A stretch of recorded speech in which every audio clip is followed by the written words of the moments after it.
Hadi awang dan tuduhan munafik, retorik atau realiti. Saudara dan saudari, hari ini kita perlu meneliti satu tuduhan serius yang dilontarkan oleh Tan Sri Abdul Hadi Awang, Presiden PAS yang menyifatkan penjualan saham Malaysia Airports Holding Berhad, MAHB, kepada Global Infrastructure Partners GIP yang dikawal oleh BlackRock sebagai perbuatan munafik. Pertanyaannya, adakah kita seharusnya menerima retorik ini tanpa soal? Dalam sesi perbahasan di Dewan Rakyat, Hadi mendakwa tindakan ini adalah satu hipokrasi kerana BlackRock sebagai salah satu pembekal senjata kepada Israel seolah-olah menjual maruah negara kepada pihak yang terlibat dalam penindasan Palestin. Namun apakah tuduhan ini berlandaskan fakta yang kukuh atau sekadar satu strategi politik untuk menangguk di air keruh? Menggunakan istilah munafik adalah satu langkah berani yang menunjukkan keseriusan isu ini. Tetapi kita perlu ingat bahawa dalam dunia politik terutamanya di Malaysia, ungkapan seperti ini sering digunakan untuk menghasut sentimen rakyat. Juga penting untuk diingat bahawa Hadi Awang dan Perikatan Nasional telah lama mengkritik kerajaan dalam pelbagai isu dan dalaman hal ini mereka mungkin hanya mencari peluang untuk meraih sokongan daripada rakyat yang merasa marah dan kecewa dengan keadaan semasa.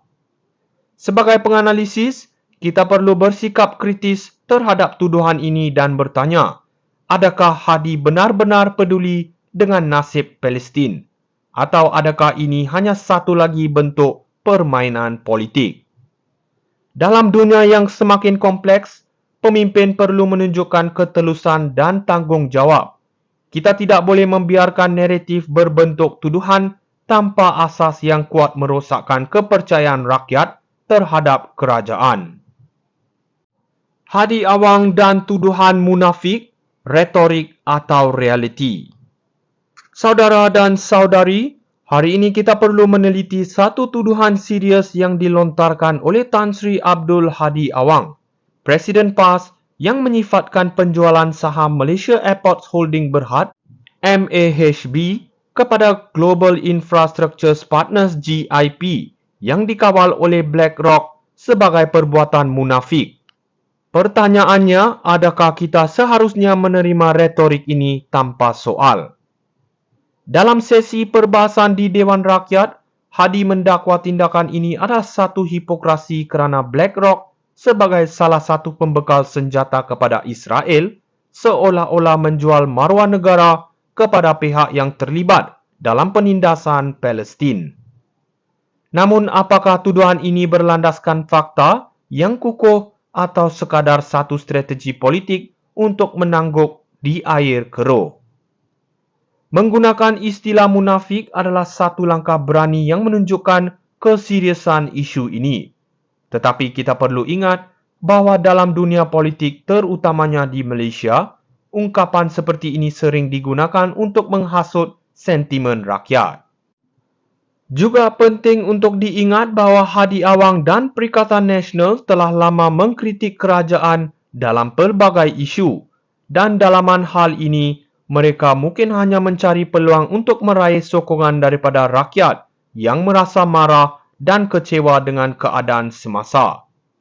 Sebagai penganalisis, kita perlu bersikap kritis terhadap tuduhan ini dan bertanya, adakah Hadi benar-benar peduli dengan nasib Palestin? Atau adakah ini hanya satu lagi bentuk permainan politik? Dalam dunia yang semakin kompleks, pemimpin perlu menunjukkan ketelusan dan tanggungjawab. Kita tidak boleh membiarkan naratif berbentuk tuduhan tanpa asas yang kuat merosakkan kepercayaan rakyat terhadap kerajaan. Hadi Awang dan tuduhan munafik, retorik atau realiti. Saudara dan saudari, hari ini kita perlu meneliti satu tuduhan serius yang dilontarkan oleh Tan Sri Abdul Hadi Awang, Presiden PAS yang menyifatkan penjualan saham Malaysia Airports Holding Berhad, MAHB, kepada Global Infrastructure Partners GIP yang dikawal oleh BlackRock sebagai perbuatan munafik. Pertanyaannya, adakah kita seharusnya menerima retorik ini tanpa soal? Dalam sesi perbahasan di Dewan Rakyat, Hadi mendakwa tindakan ini adalah satu hipokrasi kerana BlackRock sebagai salah satu pembekal senjata kepada Israel seolah-olah menjual maruah negara kepada pihak yang terlibat dalam penindasan Palestin. Namun, apakah tuduhan ini berlandaskan fakta yang kukuh atau sekadar satu strategi politik untuk menangguk di air keruh? Menggunakan istilah munafik adalah satu langkah berani yang menunjukkan keseriusan isu ini. Tetapi kita perlu ingat bahawa dalam dunia politik terutamanya di Malaysia, ungkapan seperti ini sering digunakan untuk menghasut sentimen rakyat. Juga penting untuk